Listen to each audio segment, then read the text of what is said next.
Good morning श्रोताओं, तो हाजिर हुए हैं सुबह के प्रमुख खबरों के साथ। तो इससे पहले खबरों को विस्तृत रूप से जानने निवेदन रहेगा, कृपया चैनल को जरूर सब्सक्राइब करें। तो पेश है आज सुबह की प्रमुख खबरें। सेब राज्य हिमाचल में जापानी फल के बगीचे लगाने में बड़ा रुझान, पहली बार बिके 1 लाख पौधे।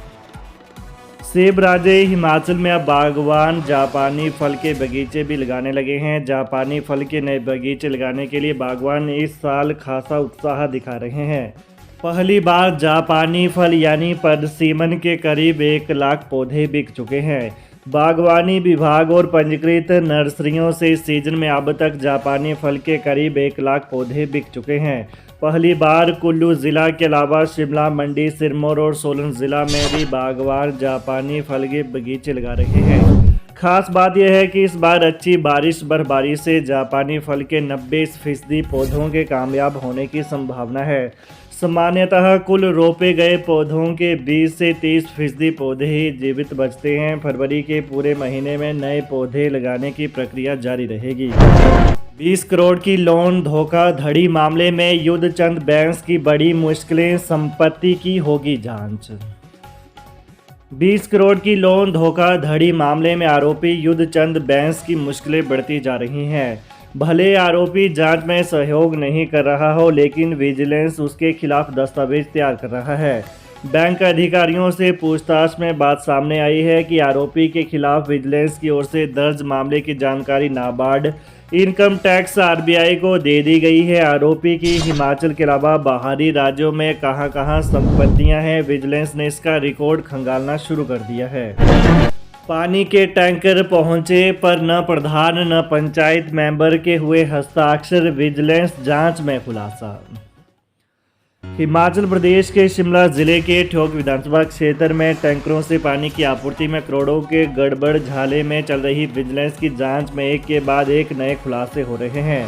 ठेकेदारों ने टेंडर की शर्तों को भी दरकिनार कर दिया। जब पानी गांव में पहुंचाया जाना था तो इस स्थिति में ठेकेदार को पंचायत प्रधान या सदस्यों से हस्ताक्षर करवाना अनिवार्य था, लेकिन जल शक्ति विभाग के दस्तावेजों में यह हस्ताक्षर नहीं है। महाकुंभ में सिरमौरी नाटी देखेंगे अन्य राज्यों के लोग, प्रयागराज में दिखेगी लोक संस्कृति की झलक।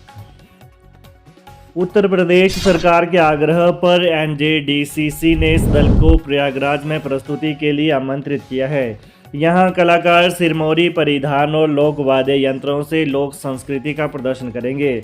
दल के मुख्य कलाकार प्रेमचंद बाउनली ने बताया कि महाकुंभ जैसे धार्मिक और भव्य आयोजन में उनकी प्रस्तुति का होना बड़े गर्व का विषय है। यह रेणुका क्षेत्रवासियों के लिए बड़ी उपलब्धि है। उनके सांस्कृतिक दल में 10 पुरुष और 5 महिलाएं शामिल हैं। बर्फबारी से हिमाचल में पर्यटन कारोबार को लगे पंख, यहां सबसे अधिक बुकिंग। बर्फबारी से हिमाचल में पर्यटन कारोबार में उछाल आया है। नए साल के जश्न के बाद बर्फबारी से लगातार सैलानियों के हिमाचल पहुंचने का क्रम जारी है। वीरवार को हुई बर्फबारी के बाद आगामी दिनों में भी हिमपात का पूर्वानुमान है। 26 जनवरी की छुट्टी के लिए सैलानियों ने एडवांस बुकिंग शुरू कर दी है। शिमला, मनाली, धर्मशाला, डलहौजी के अलावा किन्नौर और लाहौल स्पीति के लिए सैलानी अधिक दिलचस्पी दिखा रहे हैं। बर्फबारी के बाद इस वीकेंड पर भी भारी संख्या में सैलानियों के हिमाचल का रुख करने की उम्मीद है। बिलासपुर में बनेगा पहला आइलैंड टूरिज्म हब, झील में 3 स्थान चयनित, अगले हफ्ते जारी होगा टेंडर। बिलासपुर में वाटर टूरिज्म के बाद अब आइलैंड टापू टूरिज्म निखरेगा। उपायुक्त आबिद हुसैन सादिक ने नए इनिशिएटिव पर काम शुरू किया है, जिसके लिए गोविंद सागर झील के बीच 3 आइलैंड चयनित किए गए हैं। इसके लिए बीबीएमबी प्रबंधन से भी बातचीत की गई है। जिला प्रशासन की ओर से अगले हफ्ते टेंडर लगाया जाएगा और इन चयनित साइट्स को लीज आउट किया जाएगा, जिससे सरकार को रेवेन्यू आएगा, तो वहीं जनता को बर्थडे, विवाह समेत अन्य समारोहों के आयोजन के लिए एक अदद उपयुक्त स्थान उपलब्ध होगा। ग्रीन स्कूलों की श्रेणी में सोलन ने फिर मारी बाजी, शिमला दूसरे और जिला बिलासपुर रहा तीसरे स्थान पर। प्रदेश भर में सोलन ने फिर एक बार ग्रीन स्कूल में पहला स्थान प्राप्त किया है। शिमला दूसरे और बिलासपुर तीसरे स्थान पर रहा है। विज्ञान एवं पर्यावरण केंद्र centre for science and environment नई दिल्ली की ओर से वर्ष 2024-25 के लिए यह प्रमाणिता जारी की है। सोलन 11 स्कूल ग्रीन श्रेणी में प्रमाणित किए गए हैं। प्रदेश भर में 1322 स्कूलों ने ग्रीन स्कूल के लिए अपना पंजीकरण किया था। उप निदेशक प्रारंभिक शिक्षा सोलन मोहिंदर चंद पीरटा ने बताया कि सोलन से 300 स्कूलों ने ग्रीन स्कूल के लिए पंजीकरण किया था, जबकि 101 स्कूल ने जीएसपी वेबसाइट पर अपलोड किए थे। इसमें से विज्ञान एवं पर्यावरण केंद्र की ओर से पर्यावरण ऑडिट के आधार पर सोलन के 11 और शिमला के 6 स्कूलों को ग्रीन श्रेणी में प्रमाणित किया गया है। राजकीय छात्र वरिष्ठ माध्यमिक पाठशाला नालागढ़, राजकीय वरिष्ठ माध्यमिक पाठशाला मंझोली, भगेरी, भाटिया, बोहली, राजकीय उच्च विद्यालय कनाहा, केंद्रीय विद्यालय air force station Kasauli, pine Grove school Dharampur, international school Kasauli, Shivalik valley school Nalagarh और राजकीय प्राथमिक पाठशाला जलाना ग्रीन श्रेणी में शामिल किए गए हैं। हिमाचल में 20 बच्चों की संख्या वाले स्कूलों में ट्रांसफर होंगे जेबीटी टीचर। हिमाचल प्रदेश के सरकारी स्कूलों में जहां बच्चों की संख्या 20 है और वहां शिक्षकों की कमी है, ऐसे स्कूलों में जेबीटी टीचर को ट्रांसफ़र करने के आदेश जारी किए गए हैं। शिक्षा निदेशालय की ओर से इस बारे में सभी जिलों के डिप्टी डायरेक्टर को पत्र जारी किया गया है।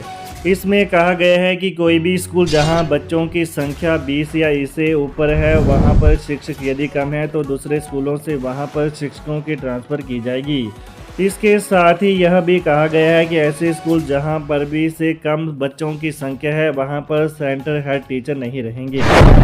सावधान, अब साइबर ठगों के निशाने पर पेंशनर्स गलती से भी न करें ये काम। साइबर ठग अब पेंशन धारकों को झांसे में फंसाकर उन्हें ठगी का शिकार बना रहे हैं। साइबर ठग पेंशन धारकों को निशाना बना रहे हैं। साइबर ठग खुद को बैंक कर्मी बताकर पेंशन धारकों से बैंक संबंधी जानकारी पूछ रहे हैं। इस तरह के झांसे में फंसाकर शातिर पेंशन धारकों के बैंक खातों से राशि उड़ा रहे हैं। प्रदेश में साइबर अपराध तेजी से बढ़ रहा है। शातिर साइबर ठगी के लिए आए दिन नए नए हथकंडे अपनाकर ठगी की वारदातों को अंजाम दे रहे हैं। शातिर अलग अलग तरीके से लोगों को ठगी का शिकार बना रहे हैं। शातिर लॉटरी इनाम, एटीएम ब्लॉक होना, बैंक खाता वेरिफिकेशन कराने जैसी बातों में फंसाकर ठगी की वारदात को अंजाम दे रहे हैं। शातिर लोगों के डेबिट और क्रेडिट कार्ड की जानकारी हासिल कर बैंक खातों से पैसा उड़ा रहे हैं। बैंक, आरबीआई, इंश्योरेंस कंपनियों के कर्मचारी बनकर डेबिट, क्रेडिट कार्ड, आधार और पैन कार्ड की डिटेल लेकर शातिर लोगों को चूना लगा रहे हैं। उन्होंने कहा कि बैंक खातों से जुड़ी जानकारी साझा न करें। बैंक खाते से जुड़ी ठगी के लिए साइबर क्रिमिनल आपके बैंक खाते और एटीएम से जुड़ी जरूरी जानकारियों के ही सहारे होते हैं। कोई भी बैंक आपसे इस तरह की जानकारी नहीं मांगता, इसलिए आप अपने खाते से जुड़ी जानकारी किसी के साथ शेयर न करें। फ्रॉड कॉल आने पर इसकी जानकारी पुलिस को दें ताकि पुलिस उस ठग तक पहुंच सके और भविष्य में वो किसी और के साथ ठगी न कर सके। हिमाचल प्रदेश के सिरमौर जिले में एचटी लाइन गिरी, 8 पशुओं की मौत, 2 घायल। सिरमौर जिले के हरिपुर खोल में वीरवार को दर्दनाक हादसा सामने आया है। यहां बिजली की एचटी लाइन गिर गई।